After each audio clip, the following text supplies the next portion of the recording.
Hello friends, good evening to all of you. दोस्तों, मैं आप सबका स्वागत करता हूं अपने इस यूट्यूब चैनल पर। फ्रेंड्स, आज हम साइकोलॉजी पार्ट 5 को डिस्कस करेंगे, यानी मनोविज्ञान के 5वें भाग को या 5वीं क्लास को डिस्कस करेंगे। इससे पहले हमने मनोविज्ञान के 4 भाग आपके साथ डिस्कस किए, जिसमें पहले पार्ट में हमने डिस्कस किया मनोविज्ञान की उत्पत्ति कहाँ से हुई, मनोविज्ञान शब्द का सबसे पहले प्रयोग किसने किया। फिर हमने दूसरे पार्ट में डिस्कस किया था कॉन्सेप्ट ऑफ साइकोलॉजी, यानी मनोविज्ञान के प्रति क्या क्या धारणाएं रही। तीसरे पार्ट में हमने डिस्कस किया कम्युनिटीज़ ऑफ साइकोलॉजी, कि जो मनोविज्ञान के संप्रदाय थे वो कौन कौन से थे। चौथे पार्ट में हमने डिस्कस किया था शिक्षा मनोविज्ञान या एजुकेशन साइकोलॉजी, कि शिक्षा मनोविज्ञान की उत्पत्ति कहाँ से हुई, कब हुई, किस सदी में हुई थी। ठीक है, ये हमने पिछले 4 पार्ट में डिस्कस किया है। अगर आप उन पार्ट्स को देखना चाहती है, मेरी इससे पहले की 4 क्लास को देखना चाहती हो, तो डिस्क्रिप्शन में मैंने लिंक को डाल दिया है, आप वहाँ से जाकर उन क्लास को अटेंड कर सकते हो। आज हम भाग 5 में शिक्षा मनोविज्ञान से संबंधित ही शिक्षा मनोविज्ञान की महत्वपूर्ण विधियों को पढ़ेंगे। दोस्तों, जो शिक्षा मनोविज्ञान की महत्वपूर्ण विधियां हैं, यहाँ से भी एग्ज़ाम में बहुत सारे क्वेश्चंस पुट होते हैं। अब शिक्षा मनोविज्ञान की जो विधियां हैं, या आप कह सकते हो मेथड ऑफ एजुकेशन साइकोलॉजी, इसकी क्या ज़रूरत पड़ी। तो यहाँ पर मैंने सबसे पहले पॉइंट लिखा है आपका उद्देश्य, शिक्षा मनोविज्ञान का उद्देश्य। शिक्षा मनोविज्ञान का जो विधियों का उद्देश्य था, उसमें सबसे पहला पॉइंट आपका कहता है कि शिक्षण अधिगम प्रक्रिया को प्रभावी बनाना। शिक्षण आपका टीचिंग होता है, अधिगम आपका लर्निंग होता है। आप कह सकते हो टीचिंग लर्निंग प्रोसेस को प्रभावी बनाना। जो भी आप शिक्षण देते हो, जो भी आप सिखाते हो, उस पूरी प्रक्रिया को प्रभावी बनाना ही इसका क्या था, सबसे पहला उद्देश्य। तो इस उद्देश्य से भी आपकी मनोविज्ञान की शिक्षण विद्या बनी। ठीक है, उसके बाद दूसरा पॉइंट है आपका विद्यार्थियों के व्यवहार को समझना। आप क्लासरूम में जब भी जाते हो, आप कक्षा में जब भी बच्चों को पढ़ाते हो, तो सबसे इम्पॉर्टेंट होता है किसी भी बालक के व्यवहार को समझना। अगर आप बालक के व्यवहार को नहीं समझ पा रहे हो, तो आपको किसी भी विधि का प्रयोग करते समय बहुत दिक्कतों का सामना करना पड़ता है। फिर तीसरा पॉइंट आपका कहता है बालक के व्यवहार को सकारात्मक दिशा परिवर्तित करने के लिए। सकारात्मक होता है आपका पॉजिटिव डायरेक्शन। ठीक है, कोई भी बालक, जब भी आप किसी बालक को कक्षा में पढ़ाते हो, ठीक है, उस बालक को आप पॉजिटिव डायरेक्शन में कैसे ले जा सकते हो या सकारात्मक दिशा कैसे दिखा सकते हो, उसी के लिए ये शिक्षा मनोविज्ञान की विधियों का प्रयोग किया जाता है। अब यहाँ पर हम देखेंगे जो शिक्षा मनोविज्ञान की विधियाँ थी। शिक्षा मनोविज्ञान की विधियों को 3 भागों में बांटा गया। सबसे पहले आपका निरीक्षण विधि, जिसको हम कहते हैं ऑब्जर्वेशन मेथड। दूसरा आपका प्रयोगात्मक विधि, आपका एक्सपेरिमेंटल मेथड। और तीसरा आपका विवरणनात्मक विधि, जिसको आप कहते हो एक्सपोजिशन मेथड। ठीक है, अब सबसे पहले बात करेंगे निरीक्षण विधि की। क्वेश्चन आपका निरीक्षण विधि या प्रयोगात्मक विधि से ही पुट होता है, विवरणात्मक विधि से बहुत कम क्वेश्चन पुट होते हैं। फिर भी विवरणात्मक विधि की जो कुछ एक महत्वपूर्ण विधियाँ हैं, इसके जो पार्ट है, सब पार्ट्स, उस पर भी बात करेंगे। सबसे पहले आपकी निरीक्षण विधि। दोस्तों, निरीक्षण विधि में सबसे पहले आपकी है अंतःदर्शन विधि। अंतःदर्शन विधि, अंतःदर्शन जो आपकी विधि है, जिसको इंट्रोस्पेक्शन मेथड कहा जाता है, इस विधि को आत्मनिरीक्षण या आत्मकथा विधि भी कहा जाता है। ध्यान रखना दोस्तों, इस विधि को आत्मनिरीक्षण या आत्मकथा विधि भी कहा जाता है। इस विधि के जो प्रतिपादक थे, यानी जिन्होंने इसका प्रतिपादन किया, उनका नाम है विलियम वुंड। ध्यान रखना, अंतःदर्शन विधि के जनक किसे कहा जाता है, विलियम वुंड। या कभी विलियम वुंड ऑप्शन में ना रहे तो इनके एक शिष्य थे E.B. टीचनर। ध्यान रखना, इनके शिष्य कौन थे, E.B. टीचनर। फिर इनका नाम जरूर ऑप्शन में होगा। अब यहाँ पर की जो अंतःदर्शन विधि है ये कैसी विधि है आपकी, तो ये सब्जेक्टिव विधि है। आपका कैसा मेथड है, सब्जेक्टिव। कैसे सब्जेक्टिव विधि कैसी होती है, एक ऐसी विधि जहाँ पर ऑब्जेक्ट और आपका जो एक्सपेरिमेंटल है या जो प्रयोग करता है उनकी संख्या ही एक है। अब देखो आत्मनिरीक्षण का मतलब क्या है, स्वयं पर निरीक्षण करना, प्रयोगकर्ता भी खुद है, लक्ष्य भी खुद है, यानी इसमें प्रयोगकर्ता और उद्देश्य की संख्या ही कितनी होती है, एक होती है। क्वेश्चन बार बार एग्जाम में रहता है कि आत्मनिरीक्षण विधि में उद्देश्य और प्रयोगकर्ताओं की संख्या कितनी होती है, तो केवल एक होती है। जिसने प्रयोग किया उसने खुद पर ही प्रयोग किया, वो खुद ही क्या था, उद्देश्य। तो ध्यान रखना ये विधि कैसी आपकी सब्जेक्टिव है। अब इस विधि के कितने तत्व, तो इस विधि के 3 तत्व है, ध्यान रखना एग्जाम में पूछा जा सकता है। सबसे पहला आपका संवेदना जिसको सेंसेशन कहा जाता है, फिर आपका संवेग जिसको इमोशन कहा जाता है, और लास्ट आपका प्रतिमा जिसको इमेज कहा जाता है। ध्यान रखना आत्मनिरीक्षण विधि के कितने तत्व है, तो 3 तत्व, संवेदना, संवेग और आपका प्रतिमा, सेंसेशन, इमोशन और आपका इमेज। और ध्यान रखना सबसे इम्पोर्टेंट क्वेश्चन, आत्मनिरीक्षण विधि शिक्षा मनोविज्ञान की सबसे प्राचीन विधि है। ध्यान रखना ये क्वेश्चन बार बार एग्जाम में रहता है कि शिक्षा मनोविज्ञान की सबसे प्राचीन विधि कौन सी है, तो सबसे प्राचीन विधि कौन सी है आपकी, आत्मनिरीक्षण विधि। ठीक है, फिर हम बात करेंगे कि निरीक्षण विधि का ही जो दूसरा भाग है वो आपकी बहिर्दर्शन विधि जिसको एक्सट्रोस्पेक्शन मेथड कहा जाता है। एक्सट्रोस्पेक्शन मेथड, बहिर्दर्शन विधि। ध्यान रखना इस बहिर्दर्शन विधि के जो जनक है या प्रतिपादक है वो जे.बी.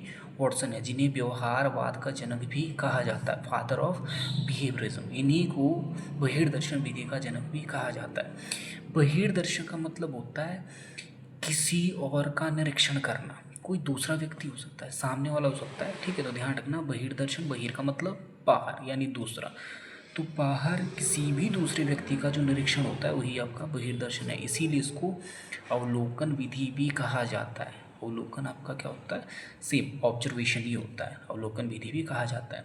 अब जो अवलोकन होता है ये 2 तरीके से होता है, या तो आपका फॉर्मल होता है, ठीक है, फॉर्मल का मतलब क्या होता है, ठीक है, एक ऐसी विधि जिसमें नियम की आवश्यकता होती है, दूसरा आपकी इनफॉर्मल, बिना नियम के।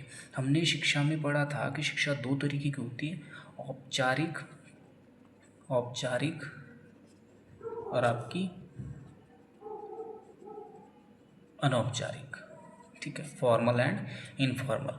जो नियम के साथ चलता हो वो आपका औपचारिक है, फॉर्मल है, और जो नियम के प्रति बाध्य नहीं है वही आपका क्या है, अनौपचारिक है। तो ध्यान रखना एक ओवरव्यू ले लेते हैं इस चीज़ का कि जो शिक्षा मनोविज्ञान की विधियाँ इसकी आवश्यकता क्यों पड़ी। सबसे पहले इसका उद्देश्य था कि शिक्षण अधिगम प्रक्रिया को प्रभावी बनाना, जो टीचिंग लर्निंग प्रोसेस उसको प्रभावी बनाना। दूसरा विद्यार्थियों के व्यवहार को समझने के लिए। तीसरा बालक के व्यवहार को सकारात्मक दिशा देने के लिए या सकारात्मक दिशा में परिवर्तित करने के लिए। फिर हमने यहाँ पर बात की विधियों की, तो विधियों को 3 हिस्सों में बांटा गया, आपका निरीक्षण विधि, आपका प्रयोगात्मक विधि और आपका विवरणात्मक विधि। विवरणात्मक विधि में आपके उतने इम्पोर्टेंट पॉइंट नहीं है, लेकिन निरीक्षण विधि से पहले ही 2 विधियों की निरीक्षण विधियों के जो 2 पार्ट है, आत्मनिरीक्षण और आपका बहिर्दर्शन। आत्मनिरीक्षण स्वयं का निरीक्षण करना जिसके जनक थे विलियम वुंट।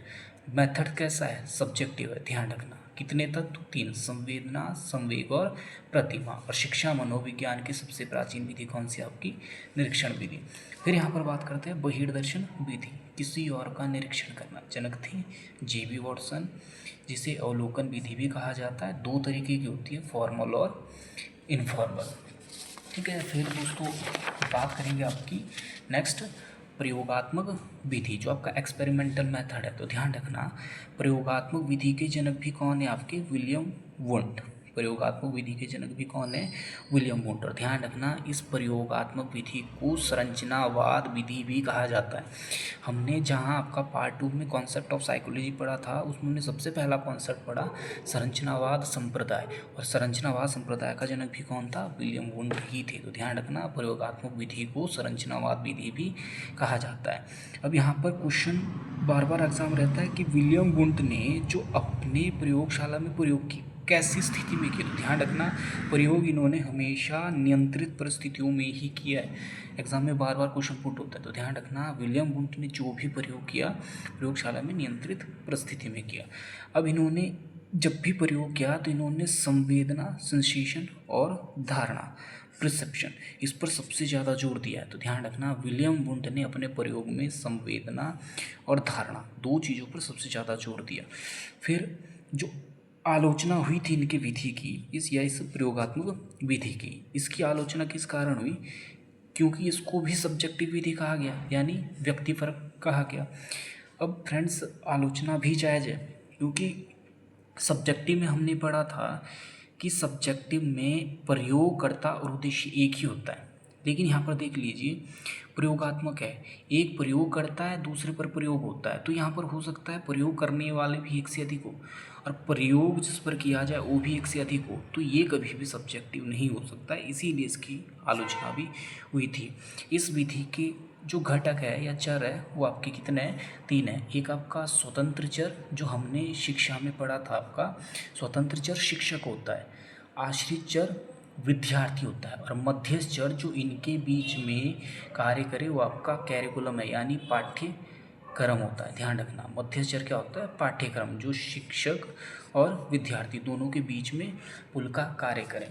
फिर यहाँ पर आपकी नेक्स्ट विधि है प्रश्नावली विधि, जिसके जनक कौन थे, वुडवर्थ। ध्यान रखना प्रश्नावली विधि जनक कौन है, वुडवर्थ। इसमें इंपॉर्टेंट पॉइंट ये रहता है पीडीआई क्या होता है कि पर्सनल डाटा इंटरव्यू का जो निर्माण होता है, ठीक है, ध्यान रखना ये क्वेश्चन रहता है कि पर्सनल डाटा इंटरव्यू का निर्माण किस विधि में होता है, तो ध्यान रखना प्रश्नावली विधि में।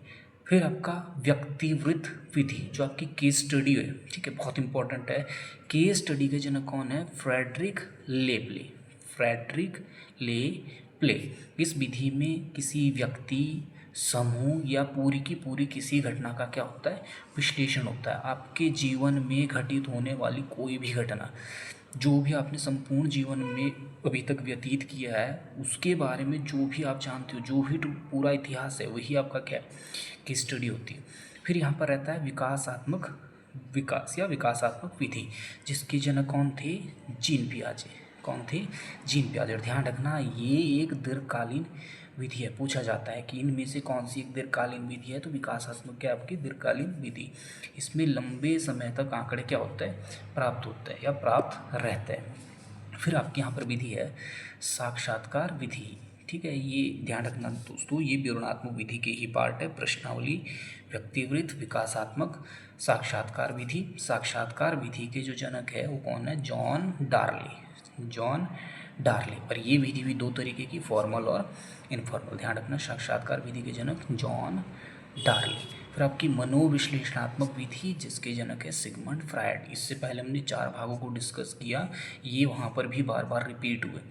मनोविश्लेषणवाद संप्रदाय को पढ़ा था, उसमें भी हमने पढ़ा था कि सिगमंड फ्रायड उसके जनक थे। फिर आपकी रहती है जीवन इतिहास विधि, लाइफ हिस्ट्री मेथड, जिसके जनक थे टाइडमैन। जीवन इतिहास विधि के जनक टाइडमैन। इस विधि में कारण खोज कर उसका उपचार किया जाता है। ध्यान रखना किस विधि में कारण खोजकर उसका उपचार किया जाता है, वो जीवन इतिहास विधि है। तो फ्रेंड्स ये आज हमने जो पढ़ा आपका शिक्षा मनोविज्ञान की विधियों को, तो आई होप आपको ये चीज़ें समझ आई होगी। अगर समझ नहीं आए तो आप कमेंट बॉक्स में अपने क्वेश्चंस डाल सकते हो, बाकी जितना मुझसे हो सकेगा मैं उतना आप लोग के लिए हर वीडियो प्रोवाइड करूँगा और आसान भाषा में उसे समझाने की कोशिश करूँगा। और एक चीज़, इस वीडियो को ज़्यादा से ज़्यादा शेयर करें, लाइक करें और सब्सक्राइब करना चैनल को ना भूलें। बाकी आप सबका साथ और आशीर्वाद इसी तरीके से बना रहें। बहुत बहुत धन्यवाद।